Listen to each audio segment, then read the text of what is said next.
J'ai passé 3 décennies à étudier la façon dont les armées meurent.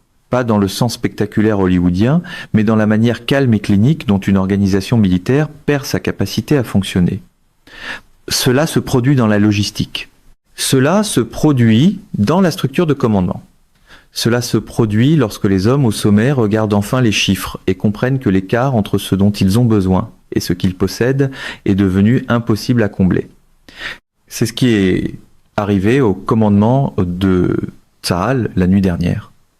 Je veux vous expliquer exactement comment cela s'est produit, parce que les leçons de cet épisode vont résonner dans toutes les écoles de guerre et dans tous les ministères de la défense de la planète pendant les 50 prochaines années.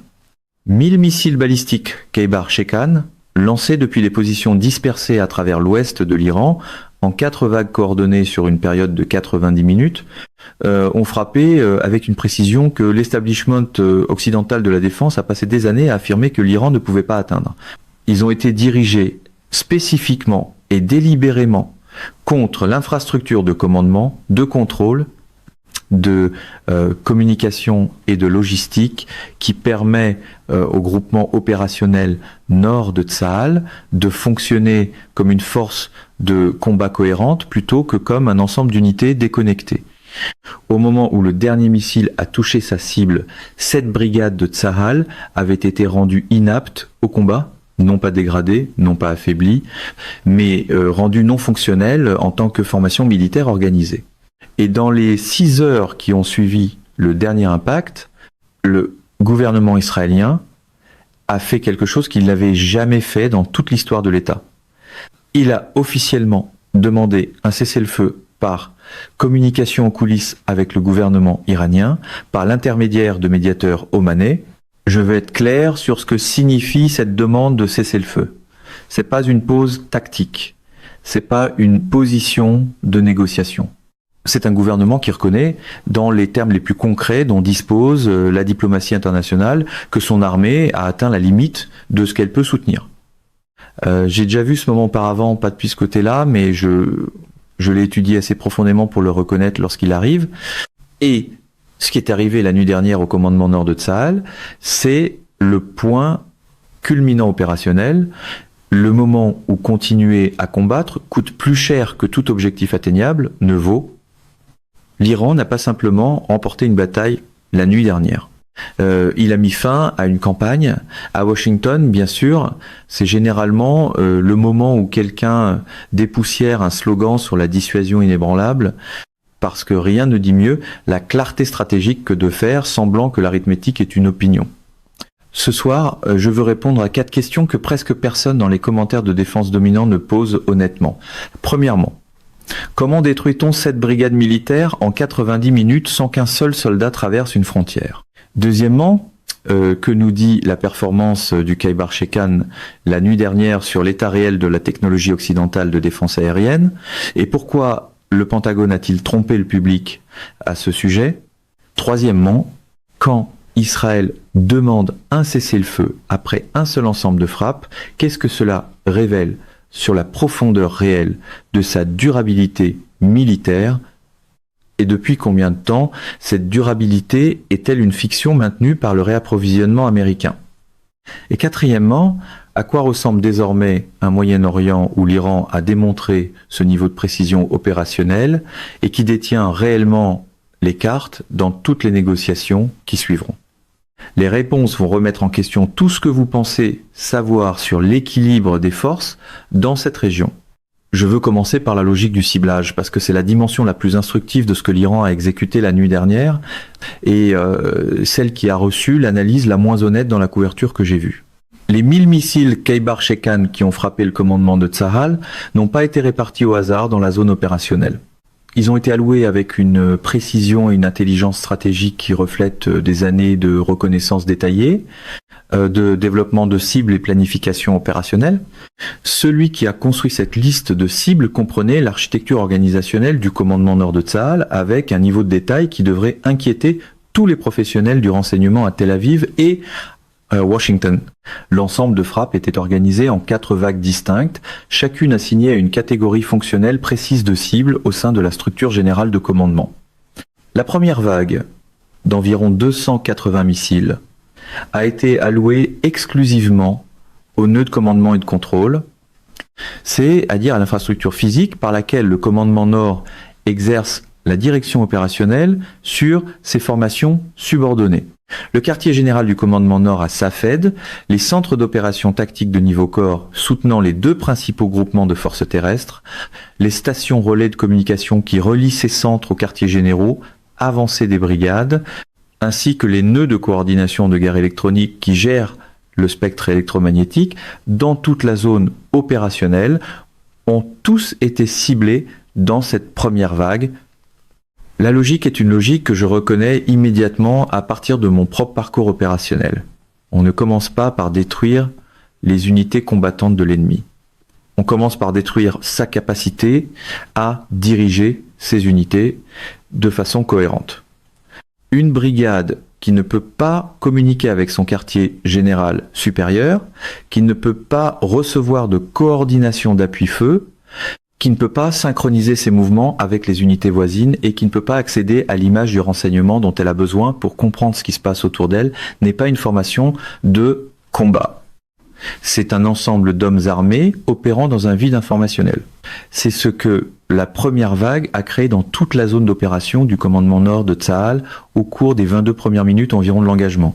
La deuxième vague, environ 250 missiles, a ciblé l'infrastructure logistique et de soutien qui alimente le groupement opérationnel Nord, les points avancés d'approvisionnement en munitions, les nœuds de distribution de carburant, les installations de maintenance des véhicules, ainsi que l'infrastructure routière et les ponts par lesquels les convois de réapprovisionnement se déplacent depuis la zone arrière vers les positions avancées ont été frappés systématiquement.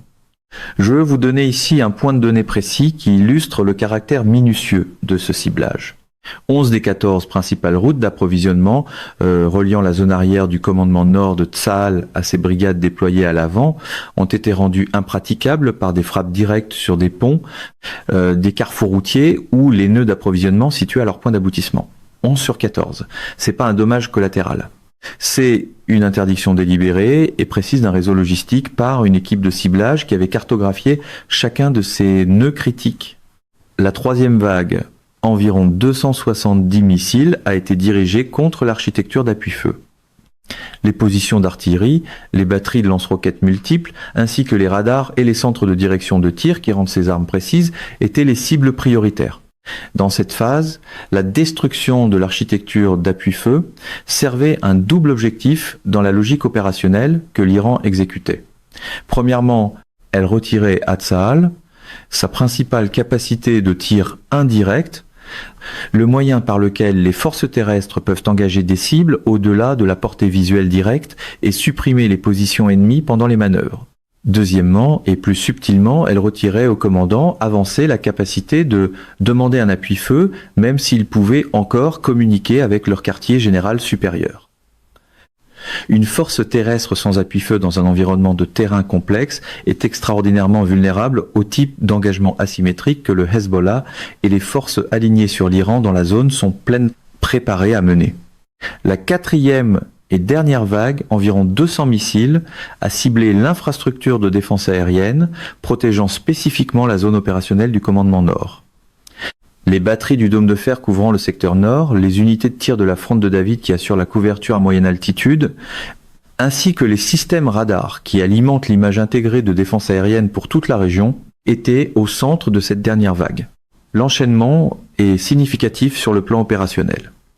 En plaçant la frappe de suppression de la défense aérienne en dernier plutôt qu'en premier, l'Iran a accepté le risque que les vagues précédentes affrontent un certain niveau d'interception défensive en échange de la garantie que lorsque les frappes de suppression de la défense aérienne arriveraient, les systèmes de défense fonctionneraient déjà avec des capacités dégradées par la demande cumulative d'engagement des 3 vagues précédentes.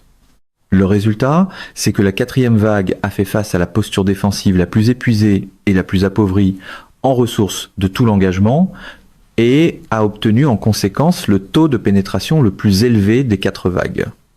On peut presque imaginer une conférence de presse à la Trump, qualifiant cela de bouclier le plus solide que personne n'ait jamais vu, juste avant que le bouclier demande une pause café et une livraison de pièces de rechange. Permettez-moi maintenant d'aborder directement les 7 brigades, parce que le mécanisme précis par lequel les formations militaires organisées deviennent inaptes au combat est essentiel pour comprendre ce à quoi Israël est désormais confronté. Les 2 principales brigades de manœuvre de la 36e division blindée ont perdu leur centre d'opération tactique lors de la première vague. Sans ces centres, les commandants de brigade ont perdu leur capacité à exercer un contrôle coordonné sur leurs bataillons subordonnés, à gérer leur chaîne logistique ou à s'intégrer aux formations adjacentes.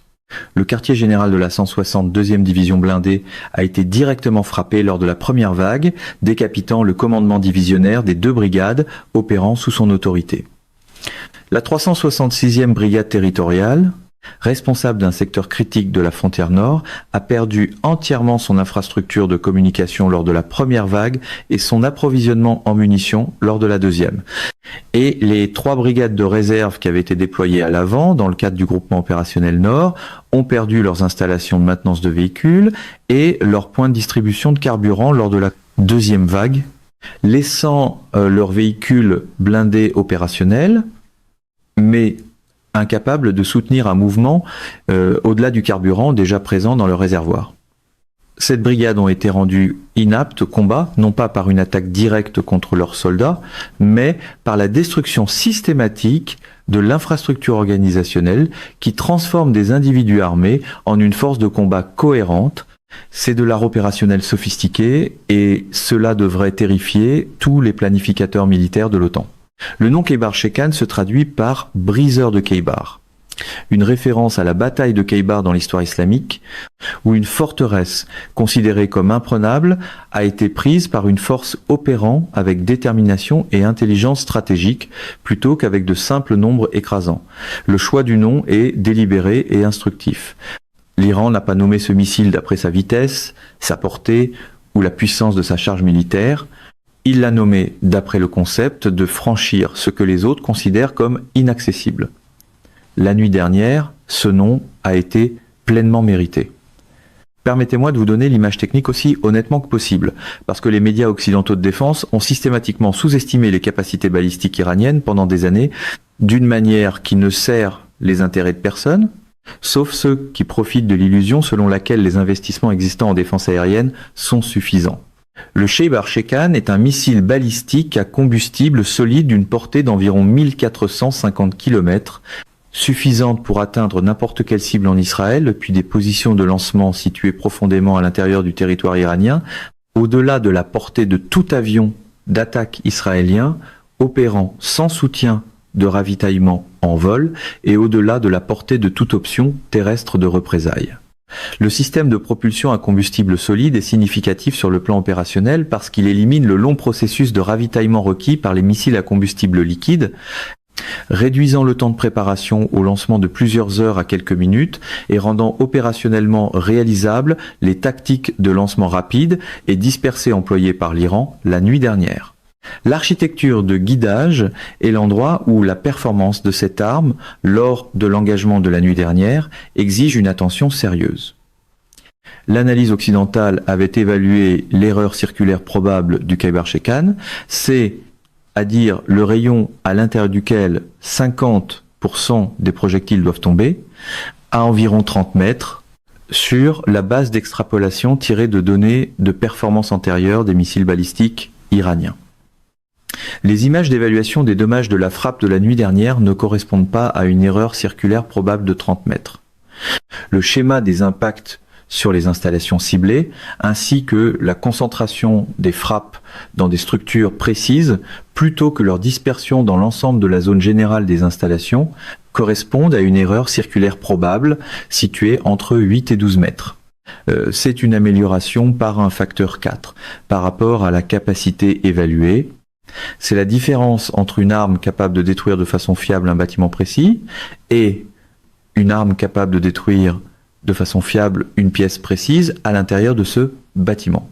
Comment l'Iran a-t-il atteint ce niveau de précision ? La réponse se trouve dans une architecture de guidage qui combine plusieurs technologies de manière à vaincre, les contre-mesures électroniques qu'Israël et les États-Unis avaient déployées dans la zone d'engagement. Le système de navigation inertielle de base fournit une précision en milieu de course suffisante pour amener l'arme à quelques centaines de mètres de son point de visée désigné. Une mise à jour de navigation par référence au terrain pendant la phase de descente terminale, utilisant un modèle numérique d'élévation préchargé comparé au retour d'un altimètre radar, réduit cette erreur à quelques dizaines de mètres. Et un chercheur terminal à correspondance optique de scène qui compare une image en direct provenant d'une caméra orientée vers le bas à une image de référence préchargée de la cible, fournit le raffinement final du point de visée qui produit la précision inférieure à 10 mètres reflétée dans les images des dommages. L'implication opérationnelle critique du chercheur terminal à correspondance optique de scène et son immunité complète au brouillage GPS, l'outil de guerre électronique qu'Israël et les États-Unis ont utilisé tout au long de l'engagement. Le brouillage GPS peut perturber un système de guidage qui dépend de signaux de navigation satellitaire. Il ne peut pas perturber un système de guidage qui navigue en comparant ce que sa caméra voit à une image stockée de l'apparence de la cible. L'Iran a résolu le problème de la dépendance au GPS, non pas en construisant un meilleur récepteur GPS, mais en construisant un système de guidage qui n'a pas besoin du GPS du tout. C'est une solution d'ingénierie véritablement élégante. Et je le dis avec le respect professionnel qu'elle mérite. Une petite tragédie pour la classe politique qui croit que chaque problème peut être résolu en annonçant un budget plus gros et en lui donnant un acronyme patriotique. La conception de la charge militaire reflète la même intelligence opérationnelle que celle qui caractérisait la logique de ciblage.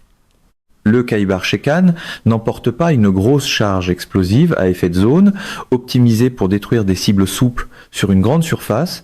Il emporte une charge pénétrante, un boîtier en acier durci entourant une charge explosive formée, conçue pour percer des structures en béton armé avant de détonner à l'intérieur. Ce type de charge militaire est spécifiquement optimisé contre des installations durcies de commandement et de contrôle qui sont les cibles les plus robustes structurellement dans toute installation militaire. Tsahal a lourdement investi dans le durcissement de ces installations de commandement contre les attaques conventionnelles. La charge pénétrante du Khaybar Shekan a été conçue spécifiquement pour vaincre ce durcissement. L'évaluation des dommages confirme qu'elle a réussi. L'économie de production mérite la même évaluation honnête que j'applique à tout le reste.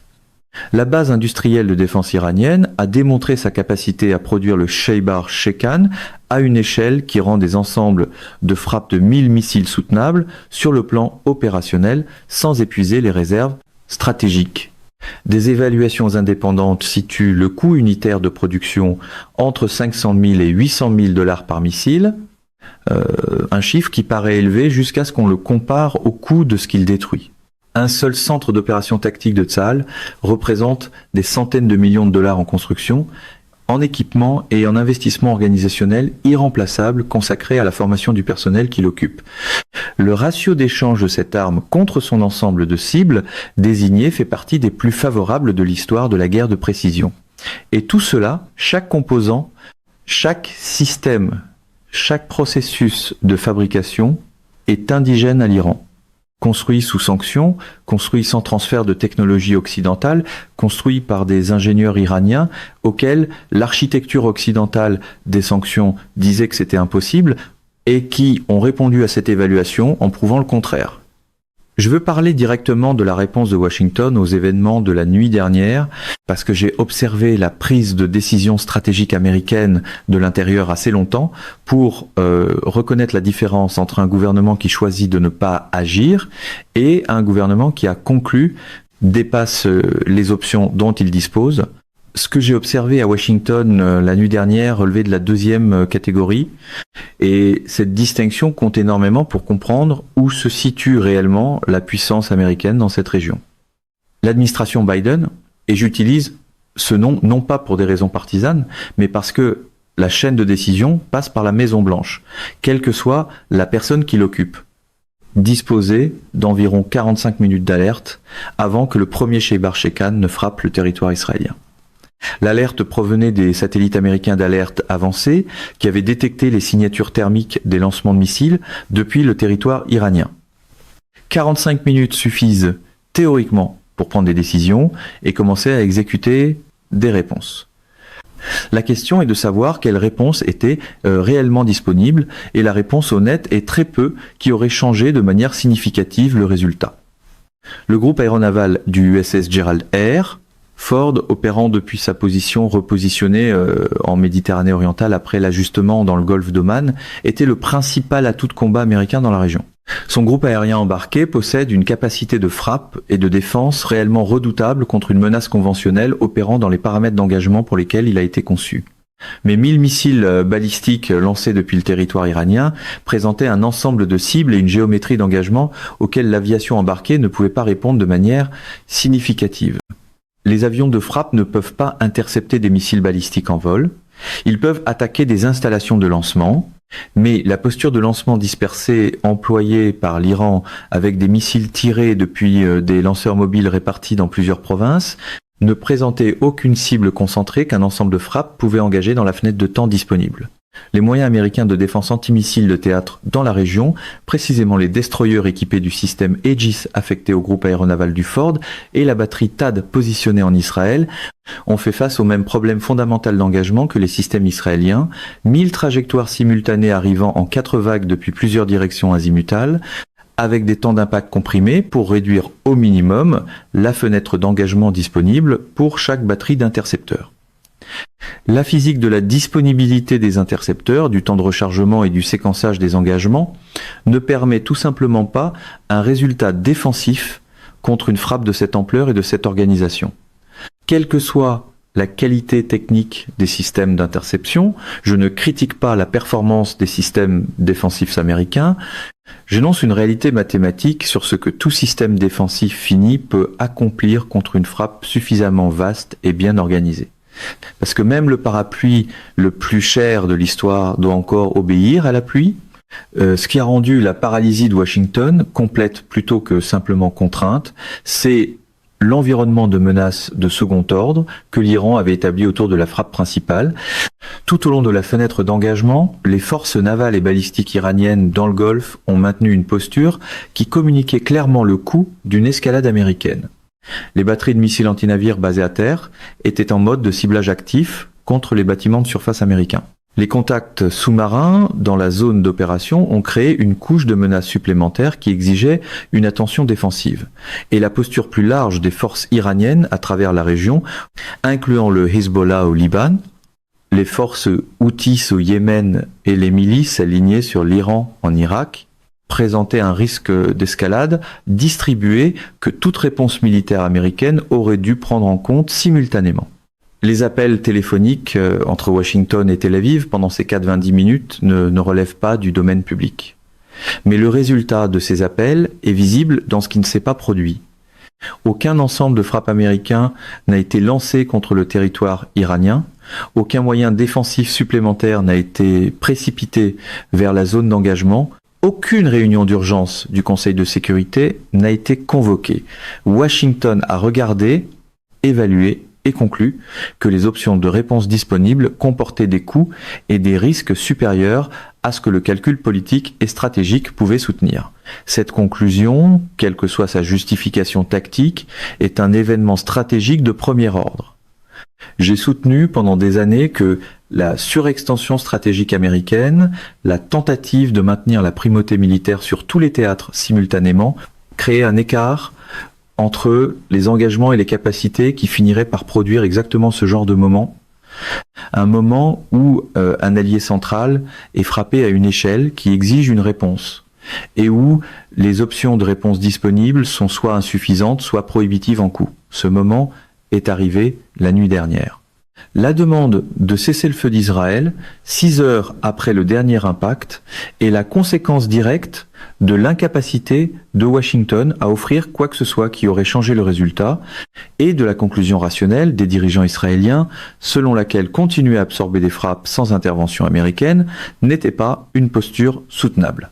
Il s'avère que la pression maximale, cette expression miraculeuse favorite de l'ère Trump, fonctionne moins bien lorsque l'autre camp a passé des décennies à construire les outils pour exercer une pression en retour.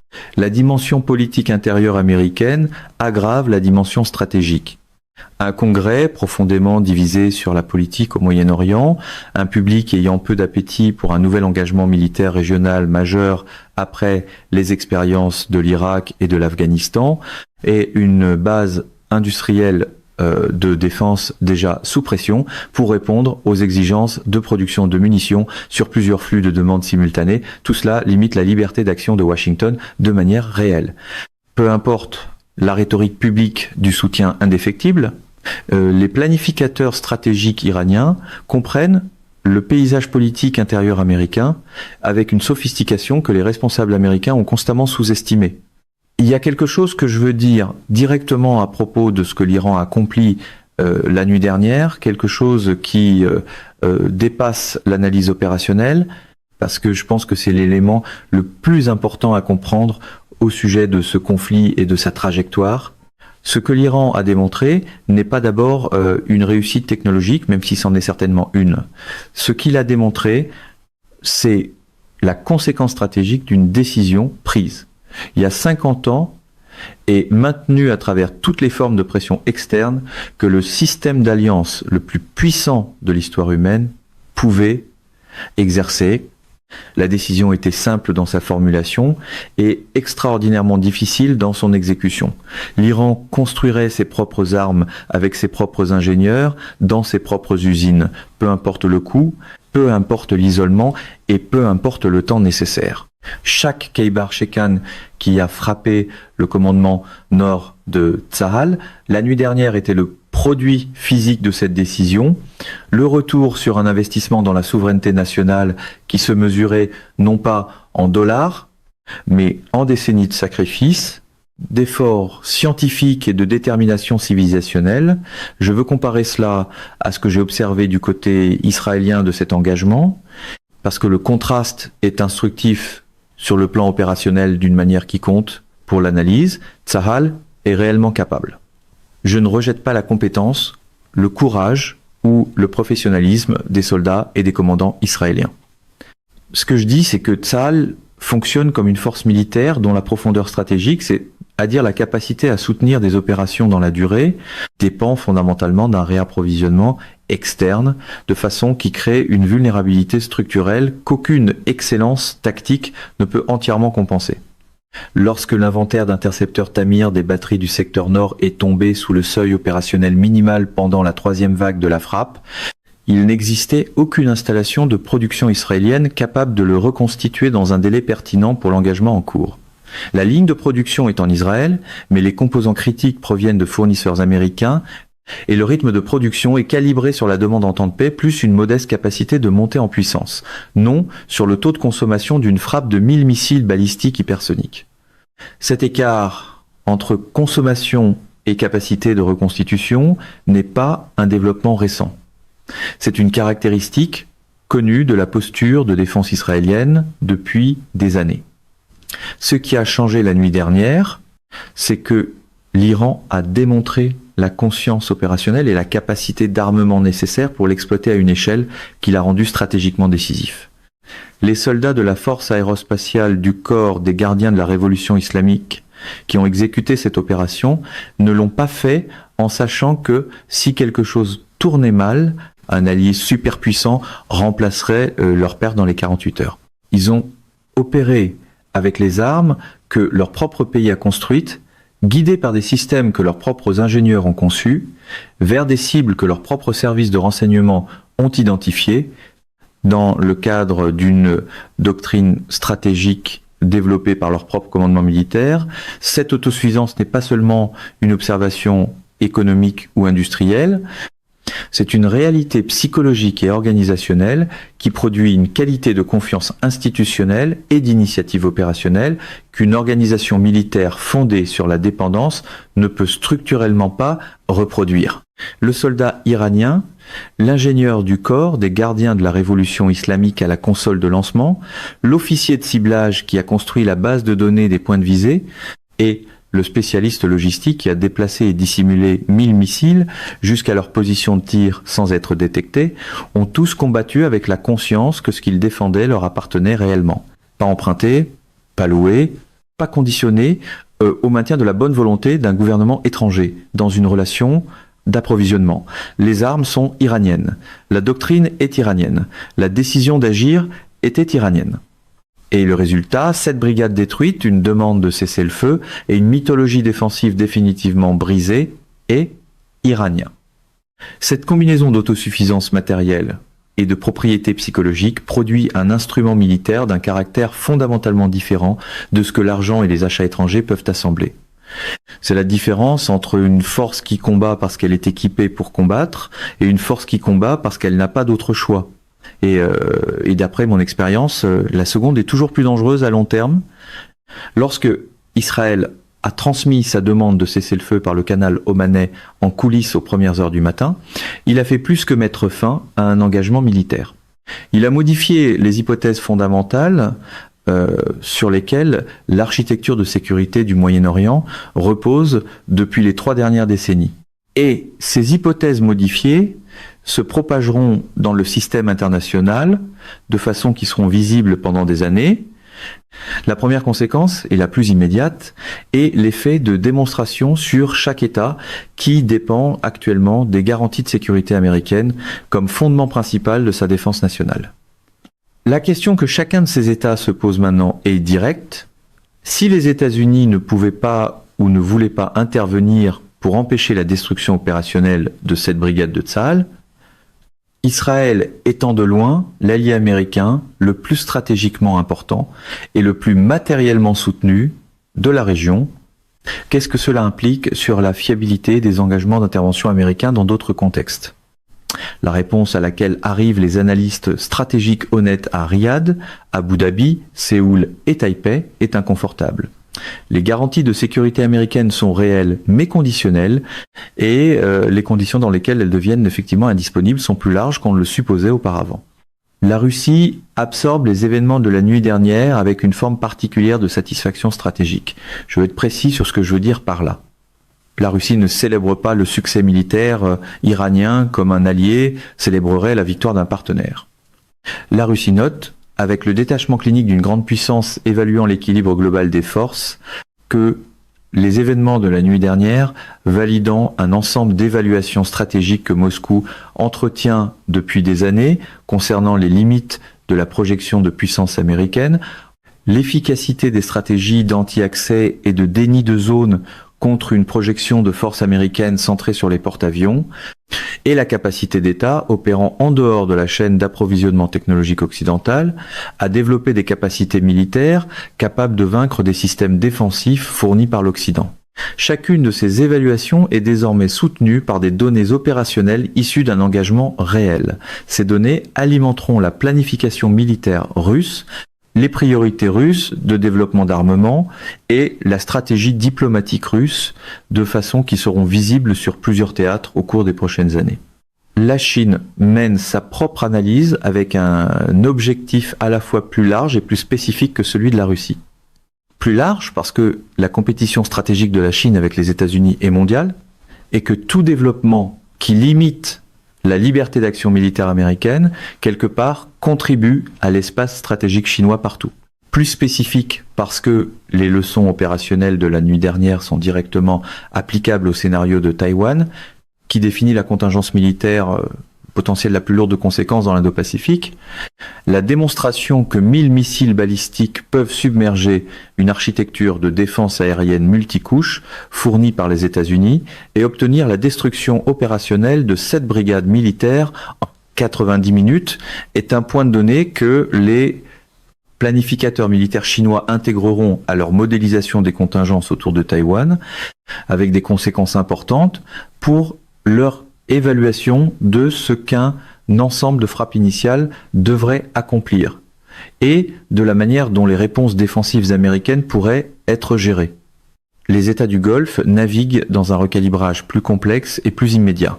L'Arabie Saoudite et les Émirats Arabes Unis ont passé la dernière décennie à gérer soigneusement leurs relations à la fois avec Washington et avec Téhéran, en maintenant des partenariats de sécurité avec les États-Unis, tout en cherchant à réduire le risque d'être pris dans une confrontation directe entre l'Iran et les États-Unis.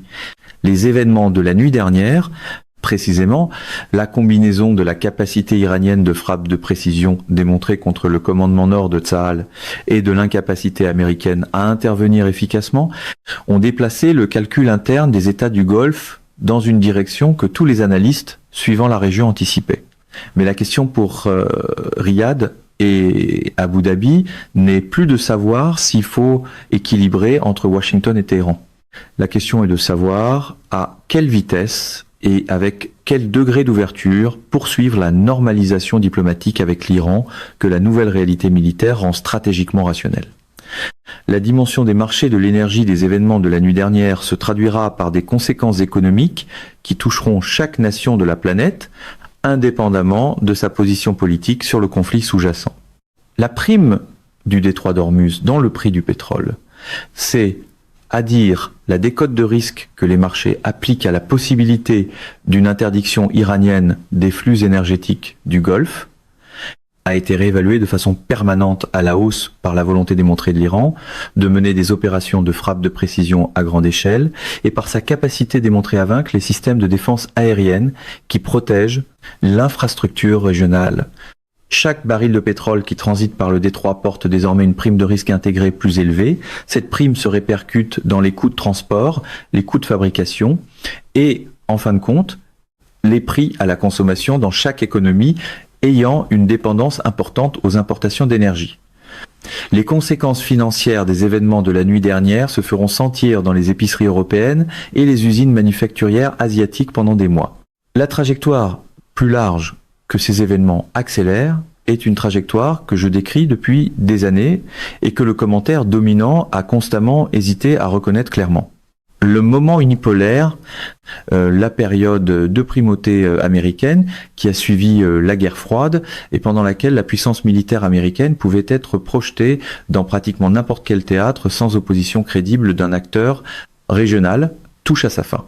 Pas de façon dramatique, pas dans un seul moment d'effondrement, mais par l'accumulation d'engagements comme celui de la nuit dernière, où l'écart entre les engagements américains et les capacités américaines est exposé en termes opérationnels concrets qui ne peuvent pas être effacés par de meilleures relations publiques. Un communiqué de presse peut polir une défaite, mais il ne peut pas recharger une batterie d'intercepteurs. Même Donald Trump, avec toute sa peinture dorée théâtrale et son vocabulaire de superbe accord, aurait du mal à négocier avec un chargeur vide. L'ordre multipolaire qu'il remplace n'est pas, contrairement au cadrage de certains commentateurs, simplement un monde où la puissance américaine est remplacée par la puissance chinoise ou la puissance russe. C'est un monde où des puissances régionales dotées de la patience stratégique nécessaire pour bâtir de véritables capacités autonomes, l'Iran étant l'exemple le plus validé opérationnellement à ce moment précis, peuvent façonner les résultats dans leur région d'une manière que les grandes puissances extérieures ne peuvent pas empêcher de manière fiable sans accepter des coûts que leurs systèmes politiques intérieurs ne soutiendront pas. C'est un environnement international fondamentalement différent de celui qui a existé pendant les 30 dernières années et les 7 brigades détruites du commandement nord de Tsahal ainsi que la demande de cessez-le-feu qui les a suivies en sont l'illustration la plus récente et la plus frappante. L'ancien ordre ne s'en va pas tranquillement. Il va repousser, il va chercher à se réaffirmer, il trouvera des moments tactiques où ses avantages résiduels lui permettront de reprendre l'initiative, mais le changement fondamental, le passage d'un monde où la primauté militaire américaine était présumée et où ses limites étaient théoriques, à un monde où ses limites sont opérationnelles et documentées, n'est pas réversible par des ajustements tactiques ou par des dépenses de défense supplémentaires. Il exige une réévaluation fondamentale des engagements stratégiques, des relations d'alliance et du rapport réaliste entre capacité militaire et volonté politique. Cette réévaluation est désormais en cours dans toutes les capitales qui comptent. Mais la question est de savoir si elle se fera honnêtement et constructivement ou à travers de nouveaux cycles de coûteuses erreurs de calcul Cette brigade, 90 minutes, une demande de cessez-le-feu qui met fin à une campagne et ouvre une négociation selon des termes que l'Iran et non Israël et non Washington dictera largement. Voilà le résumé opérationnel et stratégique de la nuit dernière, mais ce résumé sous-estime ce qui s'est réellement produit, parce que ce qui s'est réellement produit n'est pas seulement un résultat militaire. C'est la validation d'un modèle stratégique, patient, autonome, prêt à absorber des coûts pendant des décennies au service d'une capacité que la pression extérieure était précisément conçue pour empêcher, et qui est désormais devenu le point de référence le plus lourd de conséquences dans la planification de la sécurité mondiale. J'ai dit pendant des années que le Moyen-Orient finirait par atteindre un moment où l'équilibre militaire reflèterait la distribution réelle de la volonté et de la capacité plutôt que les avantages hérités du parrainage extérieur. La nuit dernière a été ce moment. Que cela mène à un règlement de paix durable, à un conflit gelé ou à une reconfiguration régionale plus large dépendra des décisions prises dans les prochaines semaines par des gouvernements qui sont tous, en ce moment même, en train de regarder les mêmes images d'évaluation des dommages et de tirer leurs propres conclusions. Maintenant que l'Iran a démontré ce niveau de précision opérationnelle et d'effet stratégique, et maintenant qu'Israël a répondu par une demande de cessez-le-feu plutôt que par une escalade, Washington dispose-t-il encore d'une option militaire dans cette région qui ne comporte pas le risque de déclencher une réponse que les systèmes défensifs américains ne peuvent pas gérer de manière fiable ?